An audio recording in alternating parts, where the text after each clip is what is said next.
How you doing? This is Fakhri Mubarak here with two-time Mr Olympia, Phil Heath, a very good friend of mine. You know, one of the nicest guys in the sport. We go way back to 2005. You know, I've always been very happy about everything in his career. You know, I think I was one of the first people to tell you you're gonna be Mr Olympia. Yeah. And after last year's Mr Olympia, you know, people saw it close. The judges had you with perfect scores. So that obviously says that, you know, you won outright. What changes and what difference do you have to make from last year to this year? I definitely think this year, is going to be a true test of not only my physique, but my character, because I've got to be able to dig deep and figure out how the heck am I going to win yet again when I have all these amazing athletes vying for first place. As many people may know or may not know, the last person to win 3 Sandals in a row was 8-time Mr Olympia Ronnie Coleman. And that itself holds a lot of pressure on myself. I don't think a lot of people even realize that. But those are the type of expectations I put on myself, because if there's any prophecy that's going to be fulfilled, and to create a dynasty, which I think will be, I have to win this year. So it's definitely going to be difficult. Winning last year, even with a perfect score, it was definitely, Kai gave me a great run. He came in spot on. I mean, I think it was an all-time best, and I was very pleased with being able to pull out a victory.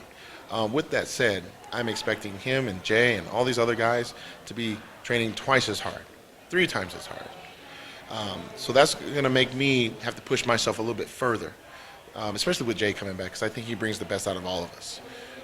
And I missed him last year, so having him back this year is going to keep me on my toes, because we all know that this is a guy that has lost the title, got it back, and he's lost it again, and I don't want to give it back to him.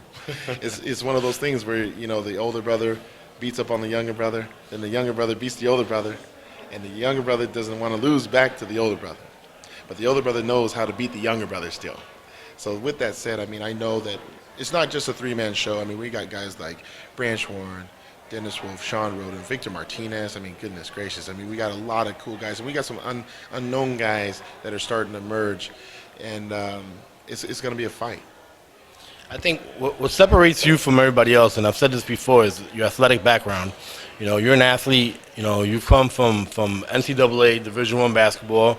You know, you've been in there in the battles on the basketball court. What have you learned from the past, from your athletic performances in the past, that has propelled you to be 2-time Mr Olympia? I think really it has allowed me to realize that it is truly a marathon, not a sprint, but it is also having purpose with everything I do. Obviously, playing hoops, I mean, a lot of people may just watch the game, but for me, I actually had to dissect it and break things down into miniature games.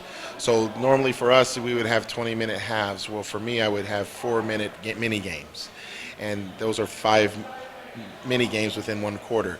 So usually, the first day of school starts, you have X amount of days before your first official practice, X amount of days before your first preseason game, first amount of days of your actual regular season game, first many days before your first conference game. Just like that, bodybuilding, you only have certain amount of weeks that you get ready for a show, X amount of days that you have to diet. I've already calculated. I already have 100 days usually, about 108 days of dieting. I have at least 12 to 15 workouts of each body part. And those are the things, because now I've broken those things down. I can say, you only have, people that say, oh, I do a 12-week out diet. Have you ever thought that you only have 12 opportunities? Yeah. That's not a lot. You're training once a week. That's not a lot. Yeah. So for me, having that background beforehand of saying, Coach would say to us, what's the biggest game of the season? And some guys would say, well, when we play Ohio State, or when we play this school, that school. I'd say the next game, Coach. Sure. What's the most important workout? The next one. So that's where I feel like it's helped me out more mentally than anything. Physically, I definitely think it's helped me out, obviously being in Denver, Colorado, being at high altitude, but more importantly, the dehydration process. A lot of these guys hadn't been able to really function while dehydrated. Well, for me, I mean, playing hoops, I mean, we didn't get water breaks very often. So that's where I feel like I beat them. And I think people realize, like, on Saturday, usually my energy is very, very high because I'm a little bit more relaxed, but I didn't drink any water still. From Friday to Saturday.